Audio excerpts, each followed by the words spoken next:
दिन भर नववीर और शक्तिमान शहर में लोगों की मदद करते रहते हैं। नववीर तेजी से दौड़कर फंसे लोगों को बचाता है और शक्तिमान अपनी ताकत से टूटती इमारतों को थाम लेता है। शहर के लोग दोनों को अपने असली हीरो मानते हैं। एक दिन अचानक आसमान काला पड़ जाता है। आग से जलता हुआ एक विशाल पत्थर सीधे शहर की तरफ गिरने लगता है। लोग डर के मारे भागने लगते हैं। तभी शक्तिमान जमीन से ऊंची छलांग लगाकर उस पत्थर को दोनों हाथों से रोक लेता है और पूरी ताकत लगाकर उसे शहर से बाहर फेंक देता है।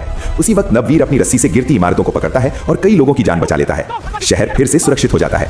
लेकिन उसी रात धरती जोर से कांपती है और जमीन फट जाती है। वहां से निकलता है एक बहुत बड़ा और खतरनाक दुश्मन जो शक्तिमान जैसा दिखता है लेकिन उससे कई गुना ताकतवर होता है। वो शहर में आते ही इमारतें तोड़ने और गाड़ियां फेंकने लगता है। नववीर और शक्तिमान उसे रोकने आते हैं। दोनों मिलकर लड़ते हैं लेकिन दुश्मन बहुत ज्यादा ताकतवर होता है। वो कभी नववीर को जमीन पर पटक देता है और कभी शक्तिमान को दूर फेंक देता है। दोनों घायल हो जाते हैं और धीरे धीरे कमजोर पड़ने लगते हैं। नववीर जमीन पर गिर जाता है। शक्तिमान उसे देखता है और फिर खड़ा होता है। अब वो आखिरी बार लड़ने के लिए तैयार होता है।